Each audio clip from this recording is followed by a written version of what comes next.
Hi there, everybody. Good morning, good morning, good morning to you. Super to have you with us today. It's dry and it's bright in my part of Kent today. And I think sometimes we have to use the old gratitude theory and think, well, it's not bitterly cold. So something to be grateful for today. The second thing we have to be grateful for is today our webinar is being hosted by none other than Sally Brady. Good morning, Sally. If I could kindly ask you to unmute. Morning, Cal. Sorry. I know I'm like we're shuffling around, so I went silent. Indeed, indeed. I don't want to steal any of Sally's thunder, so I'm going to allow her to introduce herself, tell herself a little bit about her background, her journey, what it was that inspired her to become an entrepreneur, and how she's in the very successful position that she's in today. So you'll be hearing more about that later. As always with our chamber events, we couldn't manage to run these successfully without the chamber team, and I'd like to introduce Adam to you. Adam? Excellent. Adam does the tech bit behind us, so he presses the buttons, keeps me in track, keeps me online, and makes sure that I don't waffle too long. Good morning to all of you. We've got a very diverse group of businesses with us today, which is really interesting. Sally is going to allow questions throughout her webinar today because it just helps with engagement. But if you'd like to ask a question, if you just put it in the chat and put your name in the chat as well, and I'll monitor that kind of just alerts me to what's going on. Sally, without further ado, the floor is yours. Welcome, and please feel free to share with the chamber members and guests the knowledge that you have. Over to you, Sally. Thanks very much, Kaz. I'll share some slides in a moment as I go through a presentation, but just tell you a little bit about myself. I started my career many years ago, about 30 odd years ago, worked my way through the corporate sector as an accountant and then later on as a finance director. Working with big businesses, what I find is the finance directors might not be financial people, and also CEOs often don't have a lot of knowledge around numbers. So what they do have is a big team around them that do that for them. So they don't have to have that knowledge. They're guided by usually quite a big team. And I was obviously part of that big team. Small businesses, you don't have that in that sort of access to those sort of people. You often can't afford them, or it's just something that you haven't grown that big yet to have a team around you. So you wear all those hats. You might be marketing, sales, you might be the finance director and the managing director. So you're all things encompassing. And for me, my why was the fact that I got asked a lot in my corporate career to support friends who had businesses, etc., that would just dip in and out, ask for information, ask for help. So I realized there's a real niche there to support smaller businesses to help you wear some of those hats. As I grew within my business, as much as I'm a business planning specialist, I am an accountant, but I don't work as an accountant now. I tend to work with, smaller businesses or medium-sized businesses. I also work around systems and processes. I've got a very good contract with Oxfordshire County Council. Thank you to Paul Hayes for that, which I absolutely love. But again, it's about systems and processes. So finance is very similar in how we work. So what I want to talk to you about today is the key reports within your business about cash flow planning, because part of business planning is ultimately through cash. The key reports being cash flow, balance sheet, and profit and loss. And I'll also want to talk a little bit about budgeting, and also just some software tips, because as small businesses, I've no doubt most of you using like Sage, Xero, QuickBooks. You might be a little bit more advanced and using something like SAP or Aquila. But I tend to, I know quite a lot about systems. So if you want to ask any questions on a specific system you're using, then give me a shout. While I'm going through the presentation, just as Kaz says, just keep asking questions. I'm happy to answer. At the end of it, again, connect with me. I'm all over LinkedIn. I'm all over Facebook. As Kaz said, I can be quite annoying because my face popped up a lot last week, apparently. So, feel free to connect with me and ask questions. I'm always happy to help. I will talk about later on as well how you can work with me. So, but if I going to switch over now to my presentation. You have to bear with me because that's why Adam's here, because I'm not techie. so if this goes wrong, I'll blame Adam. Right, I'm going to share my screen.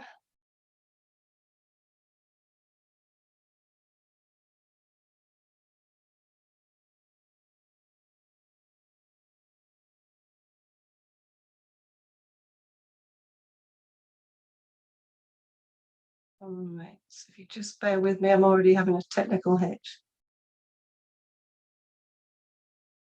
Right, we're going to share my screen on the presentation and I'm going to switch it on.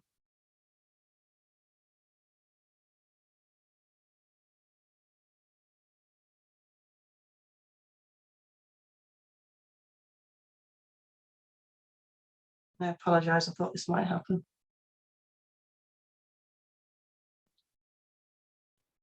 No problem. It worked earlier on, didn't it, when we did the run through? Yeah, it always happens with me. It's called Gremlins. Yeah, it is. It's because you're there, Paul. I said that. Right, Paul you can adds probably to it. see. We love having Paul with us. Good morning to you, Paul. Right. Okay, I think you're working now. I'll bug out. Can you see, what can you see? Just a business planning, or can you see 2 slides? It's in the sort of like editor view. I think if you go to display settings at the top, you might be able to change it to, I think maybe swap. Yeah, perfect. Good. See, that's why you're there, Adam. Exactly. Right. Right, we know what we're doing and who we are. So what I want to talk to you about is cash flow planning, how to maintain and build a cash flow forecast, the key reports of your business, and a little bit about business planning. So I've told you a little bit about me. So one of the key things for me is making sure that you're educated within your business about numbers. Numbers are the thing that actually grow your business and keep your business going. A lot of people don't appreciate how much financials are important, because when you go into business, you quite often focus on selling and marketing and getting yourself out there, but you forget about the financials, or you actually hide from them. I find that a lot, that numbers to a lot of people are very, very scary. They're not. They are, things that we all need to know. And quite often you probably find that you're better at your financials than you actually realise when it comes down to it. So cash forecasting. So again, as a business owner, I know you're very much aware about cash. You need cash to survive. You need cash to build your business. You need to pay for stock or services. So cash is king or queen within your business, and it's extremely important that you track it. A lot of people don't track it and they find themselves in trouble. I had a very sad conversation with a business owner this week who couldn't pay their employees, and that is because they didn't know how much money they had in the bank at the end of the year. They didn't get paid by one of their suppliers. So immediately what happens is you grind to a halt and all panic, instead of having that forecast in front of you that says, if this should happen, if you don't get paid by one of your customers, this is the impact it could have. So having a cash forecast gives you that visibility throughout the year. Now, I always say, start your cash flow simple, build out your known costs, so fixed costs. You all have rent. You all have, I'm saying you all have rent, I assume you all have rent. You'll have utilities, you'll have phone bills, you'll have insurance. Those things are static. You can plot those easily into a spreadsheet. Income, I know, is a little bit more difficult, because it's something that can, either be seasonal trends, or it depends on the work you're doing, but you know what you want to do. So I would say, like, with income, start with what you know and then plot it out with what you want to know. So how you want to grow. And I myself, what I tend to do is look at what I'm doing now. As I say, I mentioned the Oxford contract I've got. I know roughly how many days I'm going to be working. I know what I'm charging. And I know they pay usually about 30 days, sometimes a bit longer. So I can plot that out easily in my cash flow. I can estimate how much I work with them.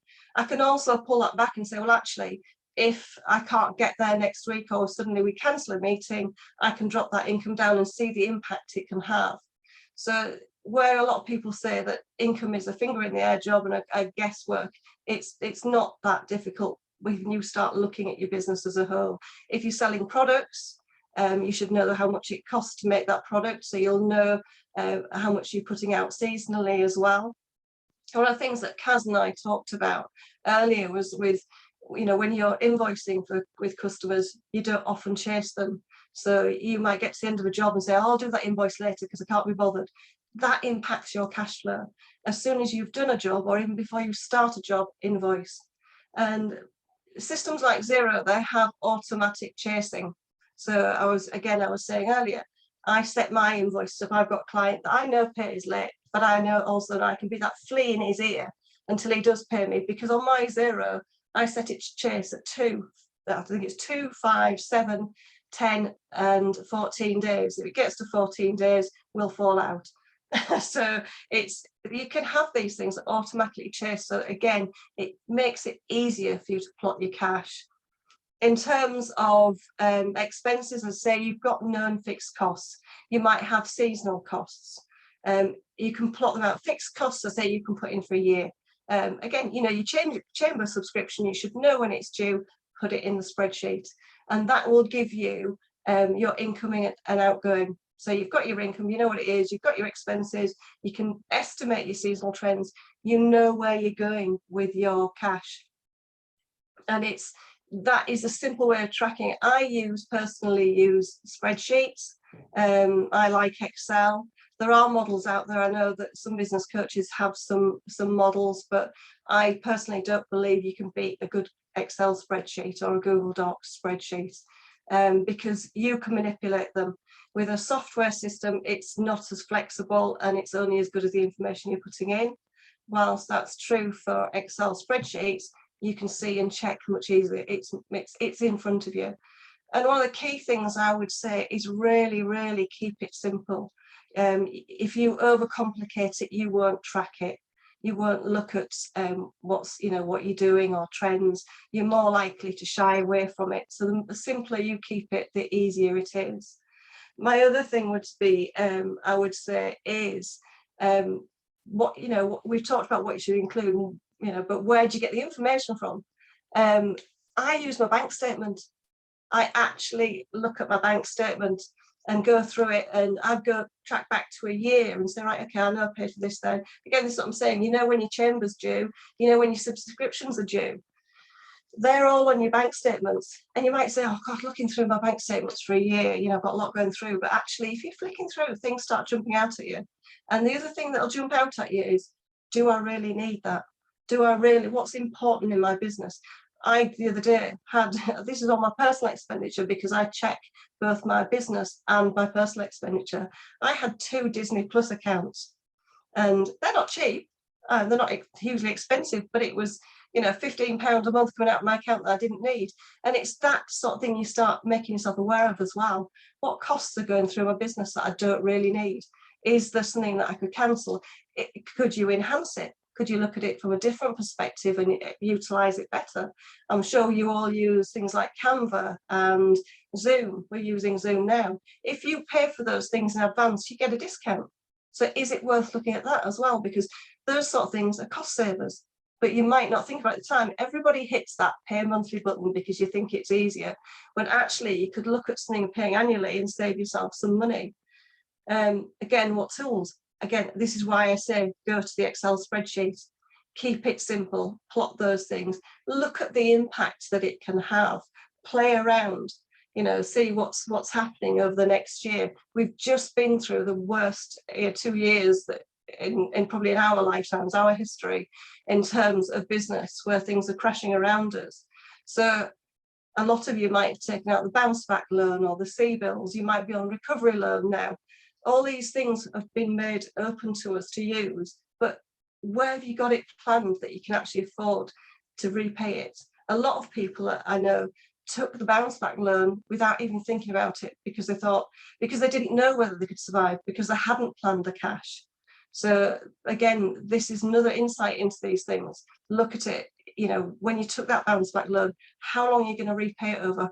Yes, it's low cost. It's like a student loan. It'll be the cheapest loan you ever have. But was it affordable? Did you need it? As I speak to a lot of business owners that didn't need it and just took it because it was there, because the government were offering free money. If that's the case, you can pay it back. You can hand that money back. Or again, it's a cheap loan. Is there some capital item within your business that you could utilise it for? And if so, what is the return on that investment? Have you thought about that? Look through that. Look at what you could utilise it for, and you know, where in your business could you get some return on it? And if that's the case, how long will that take to realise that value? So and again, cash tracking helps you with that. Cash tracking is the most important report within your business, and I cannot stress that enough. People think it's your profit and loss. It's not. Profit and loss is a historic statement. It's money, yes, that you've made, but actually when it comes to spending it, that profit has generated that money. Another scenario I have of a business owner I know is, and this is on my website and it's also in my LinkedIn profile, and it's a business owner that I met about 2 or 3 years ago. She'd made £60,000 profit at the end of her first year. Really exciting, wanted to grow the business. So went out, bigger office, more staff, didn't have any more business. It was based on the current business she had. Didn't look at the profit and loss and the cash, didn't project a cash at all, had no idea where she was. Within a month of that year end, she was in £30,000 loss. And that was purely because she had no visibility of the business. The actual business itself hadn't grown. It was, you know, yes, she'd reached the point where she made £60,000 profit, but then to do the things she wanted to do, like the bigger office, like the more staff, you needed to generate more revenue to sustain that profitability. Didn't think about that, and certainly didn't have a cash flow. So that actually ended up in a situation where we had to restructure and scale everything back to almost start again to get her back into profit. And it took us 3 months to get her back into profit, and then from there to grow again. But it was quite a shock for her because you literally had to scale back. So I would say to you again, yes, you might be making a lovely profit, but where's your profit going? How are you spending it? And that's when it comes again back to cash flow. So I will stop preaching at you there. If anybody's got any questions about cash flow, then shout up now before I go on to the next part.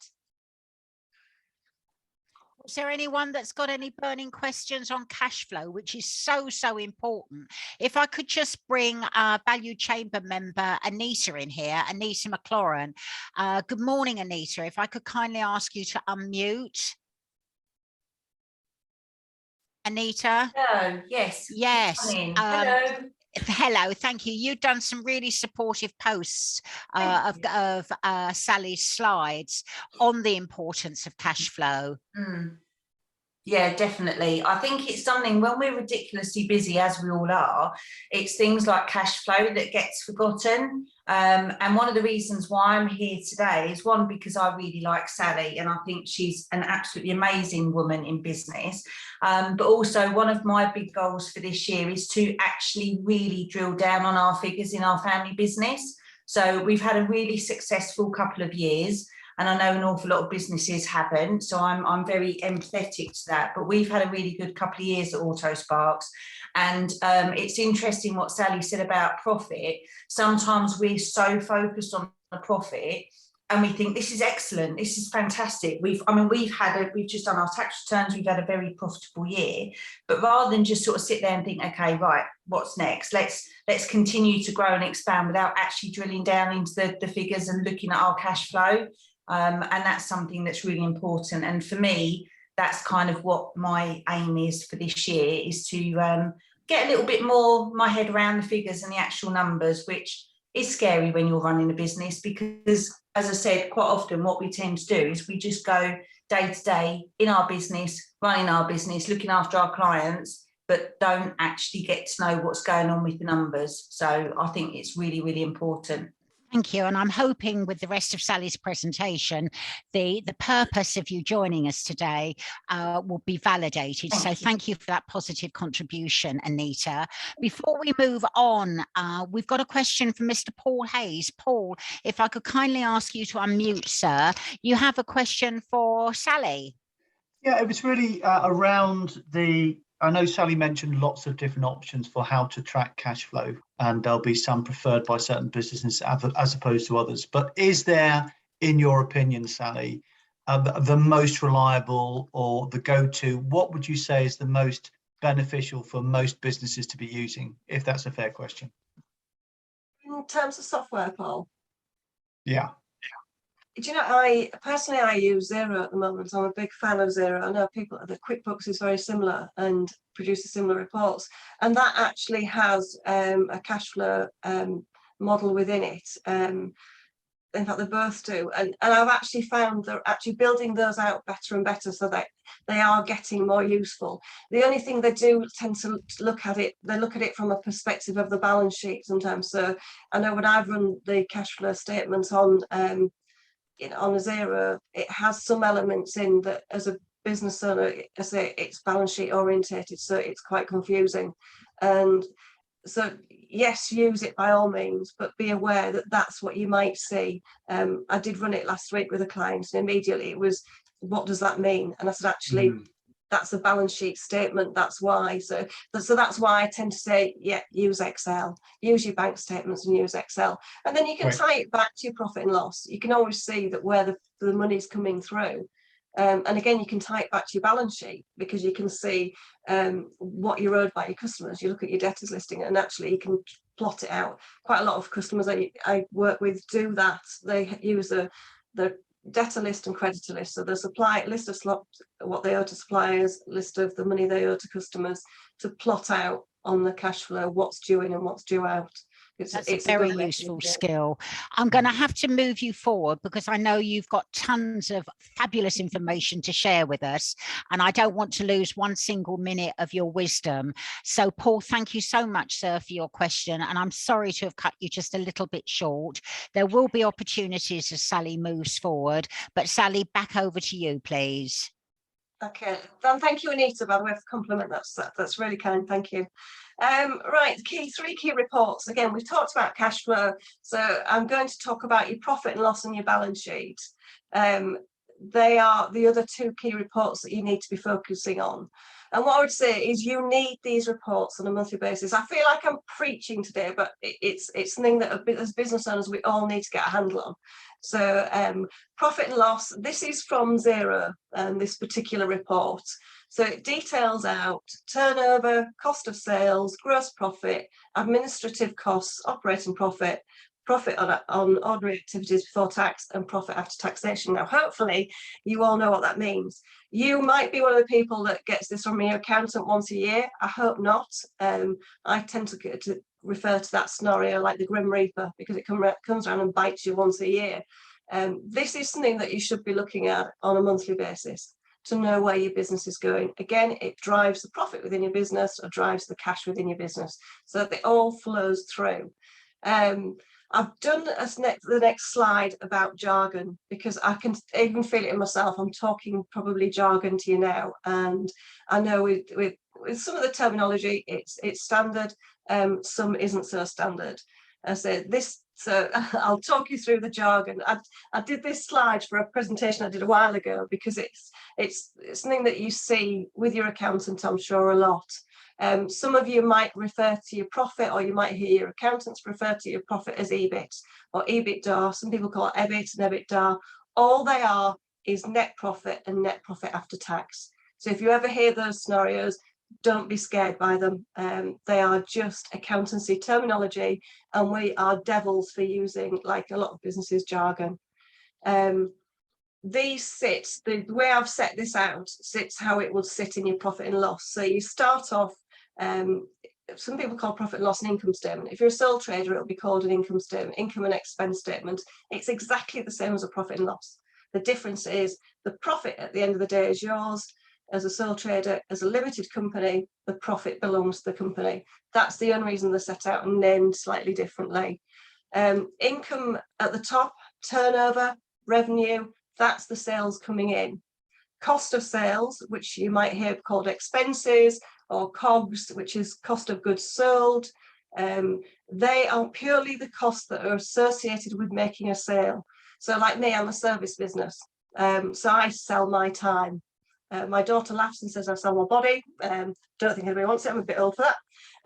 But it's selling a service. So to me, there's nothing really directly related with me making that sale, because it's me. If you're selling a product, you will have direct costs to either make that product or import that product. And you might have costs associated with actually distributing that product. So you might have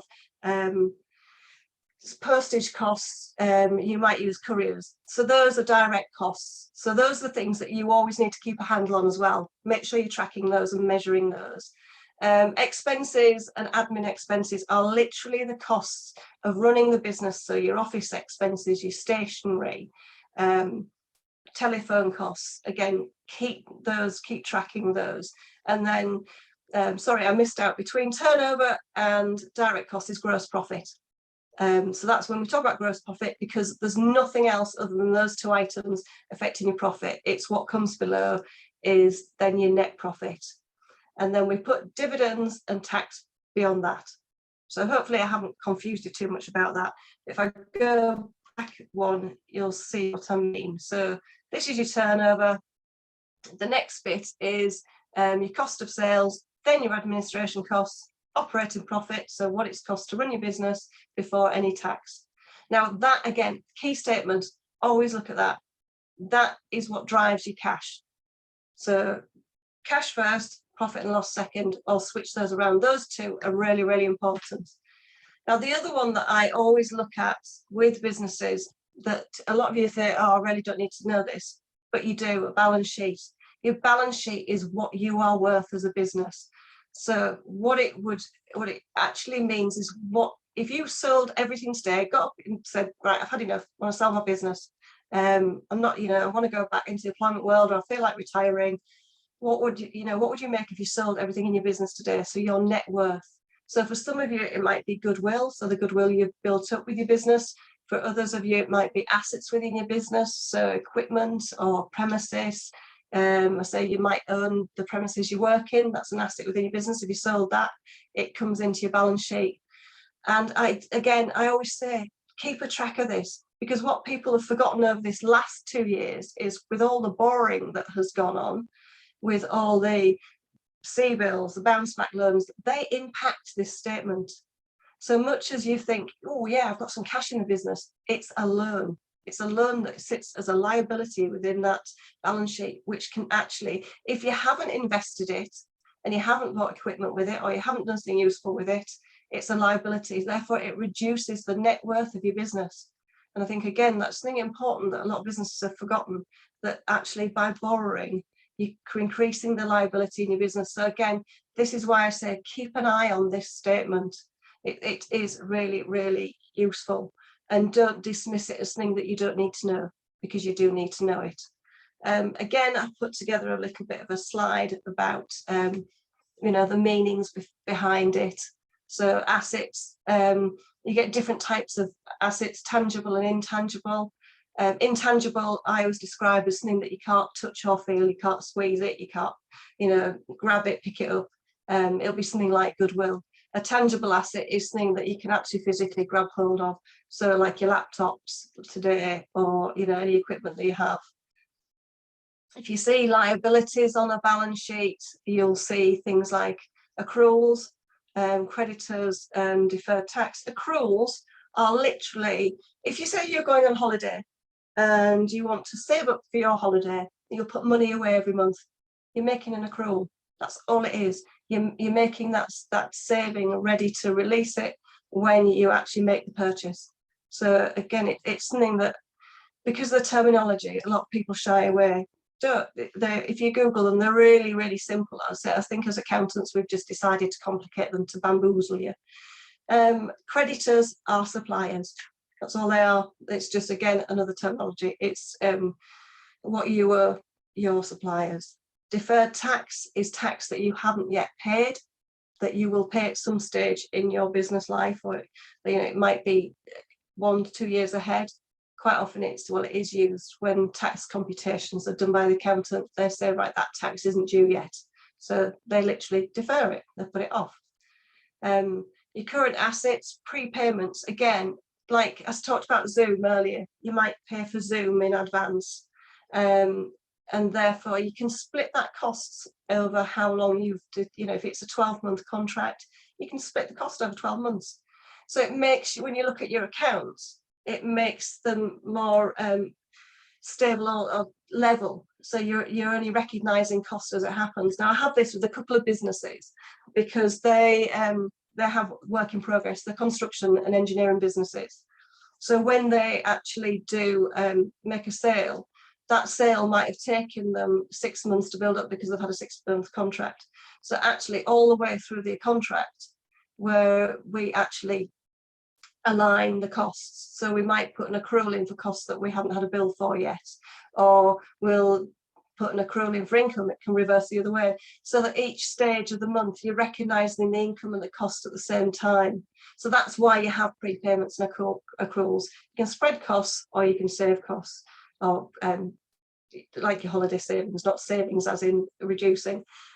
So you can align things better, and even as a small business you can do that. I do it in my accounts. All right, I'm a bit geeky and probably do my accounts more than you guys, but I actually look at things like that. I look at my subscriptions, and I'll spread it over 12 months, even if I've paid it in advance, just so that I can see each month how my business is actually performing. Debtors, again, they are just what your customer owes you. Inventory is your stock. It's even, if you've got PPE that you didn't have before COVID, that can be stock. And assets and revenue again. So they're all quite, when you break it down, they're all quite simple terminology. But I say these reports are really, really key within your business. And I really, can't stress enough, again, like your cash flow. Your cash flow I suggest you do weekly. I do mine daily, but that's me, that's what I'm about. So I like to practice what I preach. But your profit and loss and balance sheet, please make sure that you do those monthly. Your accountant, I'm pretty sure, will do them monthly with you. Or actually, a lot of, I've been saying all over LinkedIn this week, a lot of these things you can do yourself. If you've got the software, you can do them yourself. If you've got a bookkeeper, I'm sure they'll produce the reports for you or give you visibility. I'm going to show you in a minute some of the what I call the key performance indicators, the reports you can look within your system to start measuring. So I don't think I'm going to stop there with any questions, because I know this is a bit techie sometimes. So any questions are welcome now.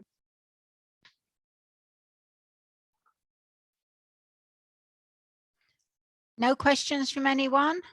Oh, nice and easy. I can't see any hands up, Sally. If you'd like to continue, then if anyone has any burning, you stun them into silence. No, I think that's good. Yeah, continue. Okay. Thanks. All right, thank you, Kaz. Right, okay, KPIs, key performance indicators. In the corporate world, these are an absolute buzzword, and they're just measures, and measures that you can use in your own business. Now, this again is a screenshot from Xero. I'm not affiliated to Xero, by the way, because I'm not an accountant. I just quite like it as a software tool. I've got a client who uses QuickBooks, and I've looked at that, and I think the reports are just as good. So they're pretty much on a par. But this is a report that's on a dashboard in Xero, and really, really easy. Now, the executive summary on the left-hand side is one that I absolutely love. I think it might be on your right, I'm not sure. And it shows you again cash trends, profitability. Again, it has your balance sheet on there, income, performance, and positioning. Positioning, it again, is more about how long it takes your customers to pay, and how long you take to pay your clients. So you can see, I think it's very, very small on there. Average debtor days and average creditor days. Again, they're important measures, because especially as small businesses, it's how long your customers take to pay you more than anything. And again, I can't stress enough that it's really important that you keep driving that cash forward, and don't make it complicated for yourself. So within Xero, I talked about the tool earlier that can actually chase your customers for you. It's literally flicking a switch on your settings to say turn on automatic reminders. I think, as I said, I'm pretty sure QuickBooks has the same. And I have a little story that I always tell about when I worked in one of the businesses about 10 years ago, and more than that. There was a lady there. It was an Australian business we dealt with, and she was called Mary Moody, and I will never ever forget that name, because she chased the business, which was me at the time, every single day, from one day being over until we paid. And I used to make sure that that was one bill that we always paid, because I couldn't bear to have those reminders. Lovely, lovely lady, but I didn't really want to speak to her every day. So if you think about that next time you're chasing an invoice, think of Mary Moody. And it was quite an apt name, I think. But it was a constant reminder to pay that bill. And it's not you being, I say, so much of a flea in the ear of your clients and being a nuisance. It's you've done the job, you do the money. And as small businesses, we can't afford to fund other businesses. You might get to the stage where, yes, the cash flow is easier, but it doesn't make you a bank. You are not there to fund other businesses. And I think that's something key to remember, that, you know, when you do something, you probably pay your bills on time, then the expectation and the respect is reciprocal. So this executive summary is great. It shows you your cash in and out. If that's in the red, like it is on here, then it shows you positioning is worse. If it's green, it's growing, it's looking good. Profitability the same. You can see that one is all in green. So this has a flag on it. That's why I like this one. This actually focuses you. And I use this a lot with my clients to say, look, focus yourself. If you're going red, just keep checking on it. If it's green, check it, but know you're in a better position. The other one, again, is a dashboard report from Xero. And you can see that has 53 days, 396 days. Now that's saying that it takes, on average, the clients, customers to pay them within 53 days, but they're not having the same respect, and they're taking 396 days to pay their clients. So again, not good. Some people say that should be a balanced equation. Personally, it's rubbish. It's just about keeping that within respective days. So I would say 30 days for your customers. I do a lot of my clients, I actually have direct debits. I use Go Cardless. So I take retainers on the 1st of every month, buy retainer, and it's all clean. Yes, there's a fee associated with Go Cardless, but at least I know when my money's coming in, that I can plan.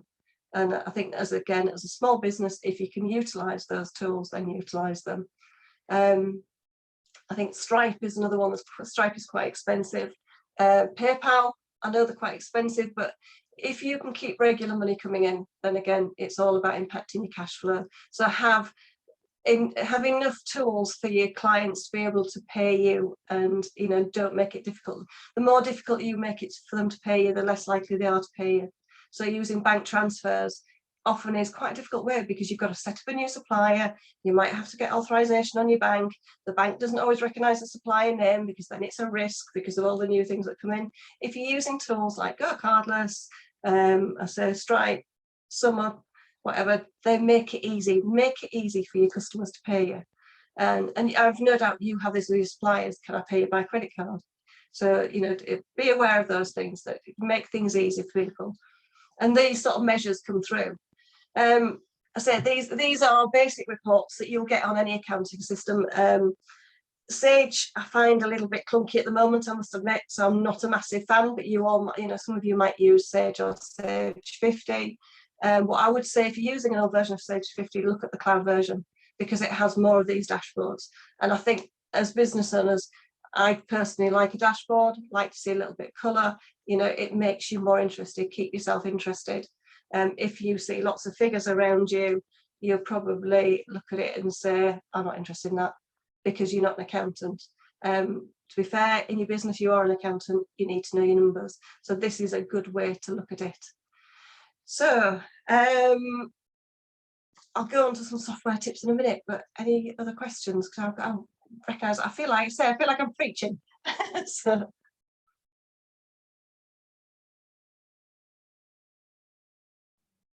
Can I, rather than a question, can I just share a comment, Sally? This point that you're making around making it easy for people to pay you, I mean, it sounds, you know, ridiculously obvious, doesn't it? Yet we don't necessarily think about that. We're in the throes of running our businesses and delivering our products or services, etc. But one of the things that I think you touched on earlier on around this is people feel very awkward about talking about money. So if you can, in those early stages of the relationship, have a conversation about the payment method, the process, who's going to sanction it, the timescales, etc., and have a point of contact, because quite often it's not necessarily the person that's agreeing to do the business who's going to be behind the scenes making the payment. So getting all that awareness up front and having a conversation, I think, is really important, but we don't do that. We're too busy on delivering the product or the service. Have that chat early is just what my experience as a business advisor, business coach, is that that's one of the things that's easy to avoid if you have it early. It's the same thing that Sally's saying, make it easy for people to pay and have a chat about it at the beginning. Yeah, I think rightly, as you say, Paul, I mean, obviously we're working with councils and things. They have a process to go through where you have to upload onto portals. And as Paul says, they're not the person they're actually working with. They'll be totally unaware that you might not be paid.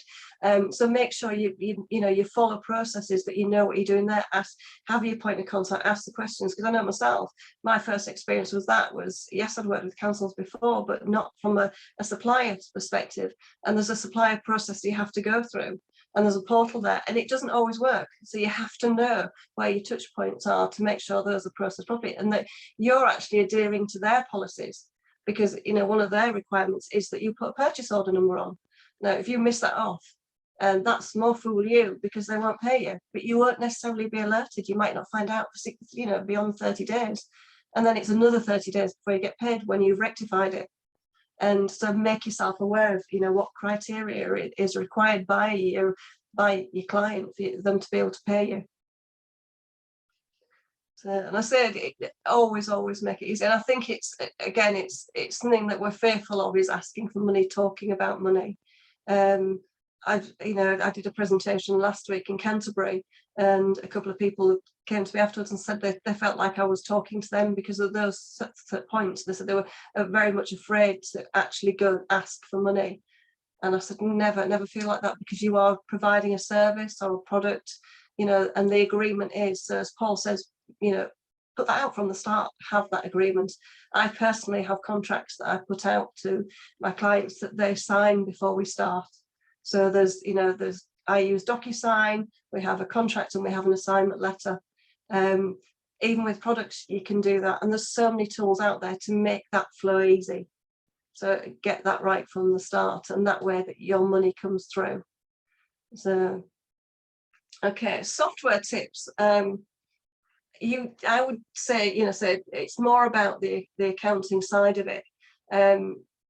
I think even if you're using an accountant or you're using a bookkeeper, have access to the software systems they're using, or provide it yourself. I think long gone are the days where we're using the baggers of receipts, or I hope you're not in that scenario where you're providing a bag of receipts to your accountant, because for me, this is you as a business owner taking responsibility for your business. If you're handing a bag of receipts over, you're not aware of the costs or the income within your business or your cash flow. Those sort of things, convert those receipts into a software system. With Xero itself, it has an attachment. I think, again, I'll focus on Xero, but be aware that QuickBooks and things, they all have these. They're called APIs. So they are the interfaces that we can use for various products now. Xero has a tool called HubDoc. And basically what that does, it's an app on your phone, or it's on your desktop. And if you receive an invoice via email, be it PDF or an Excel sheet or a Word document, you push that document, that email, through to a central email on HubDoc. It reads the PDF, and it gives it all, it populates all the vital information, like the fact that it's an invoice, the date, the invoice number, the amount, etc. you're being charged, the VAT.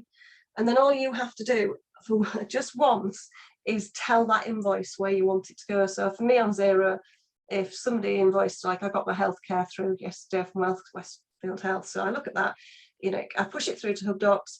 The first time it ever went in, I looked at it and right, that's healthcare within my business. That's a particular, what we, I would call a code, a nominal code. You'll know it as an accounting code. You then hit a button that says publish, and it sends it through to your account. Job done. No posting. You haven't keyed any information in other than that. And once you've done that once, it's intuitive. So it'll know next time you get the invoice, it pre-populates all of it. and all you have to do is press that button that says publish that. And it has 3 different stages it can go through, but again, I cut that out. I've already, because you can look at it a draft, awaiting payment or awaiting approval. Well, as small business owners, we don't need any of that. We've seen it, we know it's okay, put it through to awaiting payment and it hits your account. So it's building your profit and loss all the way through. So again, look at the tips, you know, the bits within your software, see what can make it easy for yourself. I'm a great believer in, I preach this all on my website, is simplicity over complexity. The more simple you make it, the easier it is to track and the easier you make it on yourself, so that you don't hit that 31st of January for your self-assessment going, oh God, I've got a bag of receipts, what am I going to do with them? Because I've got a business owner at the moment that I'm waiting for his information for him to file. But again, from a, you know, no matter what your year end is, some of you might have a tax year ending for your business as a limited company of March or April. Again, you could file your accounts within a month. My year end was December. I've already, as a limited company, I've already filed my accounts. And the good thing about doing things like that is it improves your credit status. So on my credit status on my business, I had it checked the other day, it's as high as it can be. So if I want to go and hire a car or, you know, buy a car, I know that my credit rating is good on my business, and that's key as well. Because all these things, I say again, they affect you. If you want to invest in your business, if you want to grow your business, if you want to plan within your business, is to make sure that you're organised. The more organised and the better planned you are, the better your business will be, and you know, you will enable that growth. And it is about enabling growth. So again, you know, when it comes down to enabling growth, have a budget.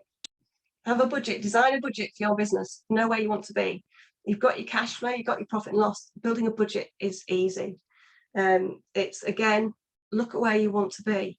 You started your business for a reason. So where do you want to be in life? Do you want to be still plodding along, earning sort of 10, 15 grand, which most small businesses do? Or do you want to be the 100 grand earner, or 100 grand plus, or the £1 million earner? To do that, you need to have visibility and you need to plan. So again, it comes down to budget planning, it comes down to cash flow planning, knowing what's your numbers, knowing what's on your profit and loss. So that is the end of me preaching today. That is wonderful. Thank you. Really comprehensive. And I like the slides as well. And yeah, you weren't evangelical. And sometimes some of the thornier items are quite difficult for regular people who aren't accountants to be able to get through. Do we have any questions from our guests or from our members here today that they would like to pop over to Sally? Unmute yourself and feel free to engage. We've got about 8 or 9 minutes left. No. We had a really good comment from Fiona. Fiona, good morning to you. Fiona Naylor, you were saying in the chat about the processes you use. Can you kindly unmute, Fiona? No, we've lost her. Fiona? Oh, no worry. Okay. Yes, And can I mention something? Oh yes, hello, Paul. Hi. Just with a couple of minutes. I'm mindful that we touched on the discomfort around money, and it's a weird thing, okay? But it's a very real thing. So if we can get good at dealing with it in the way that Sally mentioned earlier on, then we're going to be in a strong position. But also, all of this knowledge that Sally shared today, which is priceless, okay, you've got for free, which is great. But actually, once you've got this nailed, you've only got to do it once. Yeah, there's discomfort around getting your reports together, the cash flow up and running. Once you've done it, and then just keep on track of it. It's dead easy. So getting over that hurdle, I'd encourage you to do as a fellow business owner, because actually it gives you a great deal of comfort to see. You can almost do a pulse check on your business as the weeks and the months go by, and get reassurance that actually you're going in the right direction. So just want to say thanks to Sally for all of that. Couldn't agree more with everything she said. Thank you. I'm just going to bring Joe Parker in here. Joe Parker, valued chamber member, and I know he works at Dragon Co-working with Sally. Joe, one of the people here today who most recognizes the discomfort of talking about money and finance is you. It's a really tricky one, isn't it? Even with business finance, where it's not actually personal, but where it's business finance as well. How do you get around that when you're talking to your clients for the first time? Yeah, so for myself, I'm a financial advisor, so I deal with personal side, I guess, of people's money. So I understand where Sally's coming from completely. And it's no different, really. It's about getting your numbers down and understanding where you are now and where you want to be. I think people feel intimidated to kind of open themselves up to that type of information. So it's trying to make them feel as comfortable as possible, knowing that, you know, you're a professional, you're not judging, you're looking to help them better themselves. So it's about making sure that you spend the time with people and they understand their numbers as well. But also with regards to Sally, so we're hoping, you know, to work with each other more closely, because when businesses do have profit, you could potentially use some of that money to help plan for your future as well. And so there's some really neat tips around pension contributions, for example, how paying a pension contribution rather than a salary or a dividend, for example, can actually give you more benefit in the future and give you a better return, with tax relief now and then planning in the future. So there's lots of things and crossovers here. Yeah, absolutely. Thank you so much for sharing your wisdom with us, Joe. It's nice to have you with us, because although you're dealing with a different aspect of finance, it's more sort of wealth management, very, very interconnected. And congratulations, Sally and Joe, for your collaborative working here. One of the things that the Chamber is really keen to see is partnership working. You're not in competition with each other. We're here to support each other. And you two singly are leading from the front. So well done you in supporting one another. If I could kindly cut to new face, Karen. Karen, if I could kindly ask you to unmute. You're a newbie here today. Tell us a little bit about yourself. You've got a few minutes. Yeah. Yes, thank you very much, Sally. It was very interesting. I'm a life coach and a business mentor. And just started as a sole trader. A lot of what you say, Sally, it is common sense, but it's about having the discipline to do it. I often recognize that the terminology and the jargon is something that puts me off. Could you advise a book or a document or something online where the terminology is explained in really simple words? Because for me, that's the beginning of feeling comfortable about it. And also for you, with English being a second language as well, yeah. Even more so to be successful as a female business professional as well with the jargon. Really good question, Sally. No, I would use Google. Google is this. There are books out there. I mean, one of them I see quite a lot is Accountants for Dummies and things, or Accounting for Dummies and things, and they're quite good. They sound offensive, but they're not actually. They explain the terminology. But Google's really good. Yeah, because I know there are some things that are out there. Paul's just put jargon link. Yeah, First Call Financials. Yeah, there's so much out there. Don't be afraid to do that, because I know that, as I say, accountant, we do use a lot of jargon that actually could be really simplified. Great, absolutely. And this is one of the things that Joe and Paul deal with on a daily basis. For our non-members here, the Chamber, you'll find, Karen, is really, really supportive. You have access to professionals like Paul, and you've seen the collaborative working that is exemplified here with, excuse me, just one moment. It's always the way, isn't it? You have multiple phones ring between Joe and between Sally here today. So do please check out the Chamber website, because we do offer a business support service, always useful. Guys, it's 11:26. It remains for me to thank most sincerely Sally Brady for your wisdom, for sharing. And actually, it's really quite interesting. Not everybody wants to give as much away as you have today. They feel it's almost a service that they could or should charge for. But as Paul and Sally both know and recognise, the Chamber is very much about sharing information so that everybody can succeed and prosper in 2022. It only remains for me to thank Adam. Adam, thank you very much for facilitating, for Paul Hayes for such interesting questions, but most of all to Sally Brady and to you, our guests and our chamber members here today, without whom the success of these events wouldn't be as interesting. Thank you so much. Have a good forward day. I've been Kaz Macklin for Kent Invicta Chamber of Commerce. Many thanks, everyone. Take it easy. Thank you very much. Thanks, Karen. Thank you.